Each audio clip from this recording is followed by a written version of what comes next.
Dans cette leçon, vous apprendrez à utiliser des techniques de simulation statistique pour l'estimation de probabilité. Commençons par importer les données nécessaires pour travailler dans ce notebook.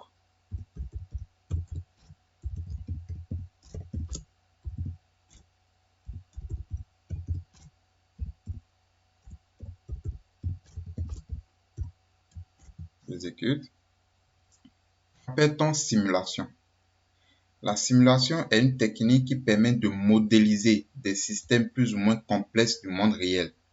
Elle est utilisée dans plusieurs domaines tels que la physique, la biologie, la finance, l'intelligence artificielle, etc. Les simulations nous donnent une solution approximative à un problème. La simulation est très utilisée par exemple dans le domaine de la recherche climatique parce que les modèles météorologiques climatiques que nous avons sont capables de modéliser presque tous les écosystèmes terrestres et ainsi de faire des prévisions. Et ça, c'est grâce aux simulations. Pour effectuer des simulations, vous devez suivre les étapes ci-dessous. Définir l'ensemble de tous les résultats possibles associés à une variable aléatoire. Déterminer comment simuler un résultat aléatoire. Donc, vous avez dans la première étape définir l'ensemble de tous les résultats possibles. Et dans la deuxième étape, vous déterminez comment vous allez pouvoir simuler l'un de ces résultats-là, un résultat aléatoire, déterminer la règle du succès et maintenant échantillonner à plusieurs reprises et compter les résultats. Calculer maintenant pour finir la fréquence du succès comme une estimation de la probabilité. Alors, tout ça peut paraître bizarre, compliqué, mais pas du tout. Nous allons faire des exemples. On dit exemple numéro 1. Soit une expérience consistant à lancer 5 fois une pièce de monnaie. Il y a donc 50% de chances d'obtenir pile et 50% d'obtenir face au cours d'un lancer. Un lancer de pièces de monnaie est une épreuve de Bernoulli. Une épreuve de Bernoulli étant définie comme une expérience aléatoire qui a deux issues possibles, succès et échec. Ici, nous définissons l'événement obtenir une pile comme étant le succès et l'événement obtenir une face comme étant l'échec. L'objectif est de répéter n fois l'expérience E et de calculer la probabilité d'obtenir 5 piles sur les 5 lancés. Donc, ça veut dire, nous voulons calculer la probabilité d'avoir un succès, un succès pour tous les lancers. Donc, d'avoir 5 piles sur les 5 lancés. Pour réaliser cette expérience, nous utiliserons le module random de NumPy. Nous allons générer des nombres réels pseudo-aléatoires compris entre 0 et 1. Si le nombre généré est inférieur à 0,5, on dira qu'on a pile. Donc ici, nous simulons en fait ce jeu de lancer de pièces là. Nous le simulons ici avec le module random. Si le nombre est généré, puisque nous n'avons pas une pièce dans le notebook, nous disons tout simplement que si le nombre généré est inférieur à 0,5, on dira qu'on a pile. Et dans le cas contraire, donc s'il est supérieur à 0,5, on dira qu'on a face. D'accord? Donc, maintenant, il faut s'assurer de la reproductibilité des résultats. Donc, pour cela, c'est très simple. Vous définissez juste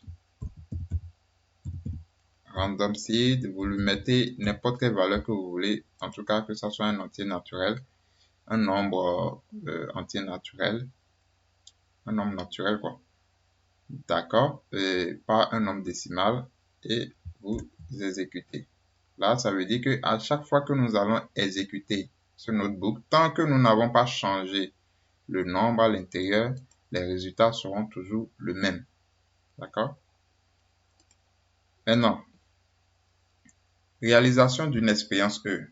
Donc, la simulation nous dit déjà de réaliser une fois l'expérience et après chercher à simuler plusieurs expériences. D'accord? C'est ça les étapes de la simulation. Donc, nous, on va créer une variable qu'on va appeler outcomes pour dire résultat. Et on va utiliser la fonction choice.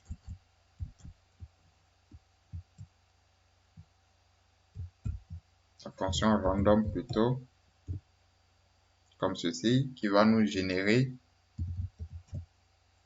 Regardez, si je vais mettre par exemple,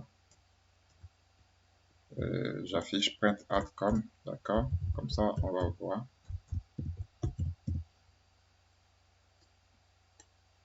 J'exécute. Attention, ah oui, size égale à 5. Je veux lancer la pièce 5 fois.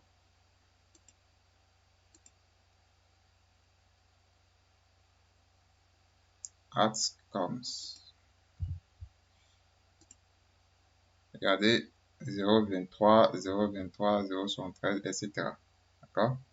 Donc, ça, c'est des nombres pseudo-aléatoires.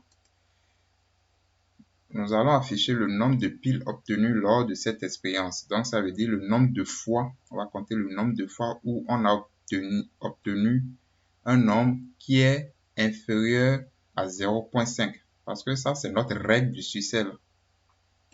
Donc, c'est la règle du succès, ça. D'accord? Si le nombre est inférieur à 0,5, on dira pile. Et nous, on avait défini comme succès l'événement obtenu une pile. Pour compter le nombre de fois qu'on a obtenu un nombre inférieur à 0,5, c'est très simple. Il suffit de faire un print np_sum. On va compter là où les points de outcome sont inférieurs à 0,5. Tout simplement. Je réexécute. Et là, vous voyez, j'ai 4 fois. D'accord? J'ai 4 fois où les points sont inférieurs à 0,5. Je compte par exemple 0,12 une fois, 0,60 non, 0,40 oui, 2 fois, 0,23 3 fois et 0,4 4 fois. Donc j'ai bel et bien 4 fois. Maintenant, nous allons maintenant, étant donné que nous avons vu comment simuler une expérience, nous allons maintenant simuler une expérience. D'accord? C'est là où la simulation est intéressante et c'est beaucoup utilisé même dans les jeux de hasard, dans les casinos pour estimer les probabilités des choses, de gagner, etc. Ici, l'idée c'est de répéter plusieurs fois une expérience afin d'estimer la probabilité. La probabilité ici sera estimée par la fréquence de succès tout simplement. Donc, on se dit qu'on s'approche de la vérité, de la probabilité réelle lorsque le n est vraiment très grand. Donc, plus le nombre de fois où l'expérience a été répétée est grand, plus vous pouvez être sûr que vous vous approchez vraiment de la vérité. Donc, qu'est-ce que je vais mettre ici? Moi, je vais mettre vraiment un nombre vraiment très grand. Donc, je vais mettre 1 million par exemple. Il va me répéter les choses 1 million de fois. Et pour commencer, donc, je mets ici, ça c'est le nombre de répétitions de l'expérience. Donc, je peux le mettre là. Comme ça, nombre de répétitions de l'expérience. Ici, il faut initialiser le nombre total de fois où on a obtenu 5 piles pendant une expérience durant les n répétitions. Donc, le nombre de fois où j'ai eu le succès. Donc, n, je vais dire n all pile par exemple. Je vais l'initialiser à 0. Donc, je n'ai pas encore commencé mon jeu, donc je n'ai pas encore gagné. Donc, le nombre de fois où j'ai obtenu les 5 piles, c'est pour le moment 0. Et au cours du jeu, d'accord, au cours de mon expérience, ce nombre, je vais l'actualiser. Maintenant, je vais écrire une boucle for, tout simplement, in range n, d'accord. Je vais faire 1 million de fois l'expérience, stocker les résultats de np random.random size. Maintenant, le succès et la phase pile, c'est quand le nombre est inférieur à 0.5. Donc, pile égale résulte inférieur à 0.5. D'accord? Donc, n piles, c'est compter en fait tout simplement. Donc, n piles somme, exactement comme on a fait pour le cas d'une seule expérience. On compte le nombre de points qui sont inférieurs à 0.5. n piles somme piles. D'accord? Jusque là, parce que les règles de simulation nous disent il faut déterminer comment simuler un résultat aléatoire. On fait pour un, on détermine la règle du succès et on échantillonne maintenant à plusieurs reprises. Donc, on répète plusieurs fois. C'est ce que nous allons faire exactement. Maintenant, on va mettre if n piles égale 5. Nous, on veut en fait estimer la probabilité d'avoir 5 piles sur les 5 lancés. Donc, si au cours d'une itération, le n piles est égal à 5, donc mon nombre total de fois où j'ai obtenu 5, ça va s'ajouter et 1 va s'ajouter, d'accord? Parce que je l'ai initialisé à 0, donc quand j'aurai une fois 5, il va passer à 1, quand j'aurai une autre fois 5, il va passer à 2, etc. Donc je vais l'actualiser.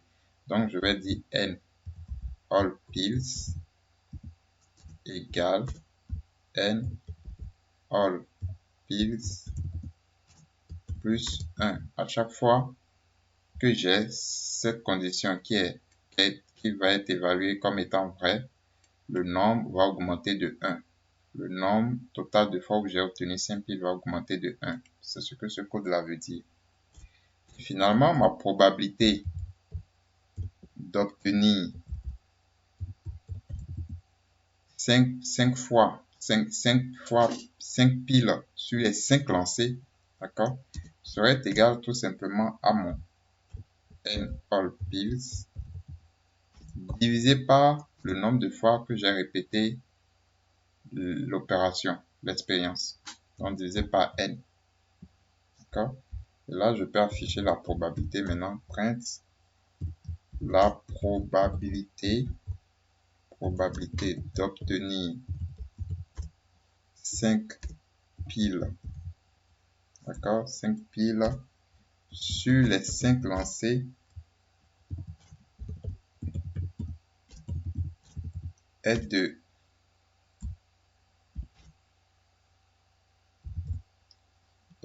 ça, tout simplement.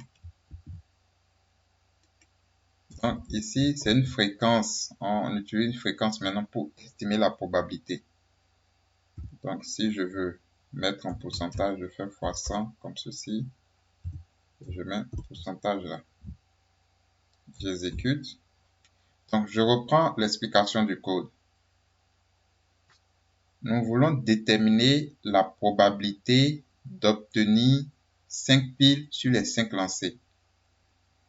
Donc, notre règle du succès, en fait, notre règle du succès, ce que nous appelons succès ici, c'est l'événement obtenu pile au cours d'un lancer. D'accord? Donc, ici, nous avons commencé par simuler un résultat. On a généré 5 nombres pseudo aléatoires et on a compté le nombre de fois où nous avons un nombre inférieur à 0.5. Donc, nous avons vu comment simuler un résultat. Maintenant, nous allons répéter ce résultat-là plusieurs fois afin de pouvoir répondre à notre question. C'est ça l'intérêt de la simulation. La simulation, c'est le fait de répéter plusieurs fois l'expérience et d'utiliser la fréquence maintenant pour estimer la probabilité de succès. Donc moi, je vais répéter 1 million de fois parce que plus vous répétez plusieurs fois, et en tout cas un nombre très grand, très élevé, et aujourd'hui les machines de calcul nous permettent de vraiment faire des simulations en répétant vraiment plusieurs fois, même 10 millions, 100 millions de fois. Et comme ça, on est sûr que la probabilité est vraiment proche de cette valeur-là, de cette fréquence-là. J'initialise mon nombre de succès à 0 et je fais ma boucle. Je compte à chaque itération le nombre de fois où j'ai pile, donc le nombre de fois où j'ai un nombre inférieur à 0.5. Et si pendant un lancer, le nombre de piles est égal à 5, donc ça veut dire que j'ai eu 5 piles sur les 5 lancés, ça veut dire que mon N all piles sera augmenté de 1. Et je fais ça 1 million de fois, finalement, ma probabilité d'avoir 5 piles sur les 5 lancés est égale à mon N all piles divisé par le nombre de répétitions de l'expérience. C'est une fréquence. Donc, j'exécute ce code.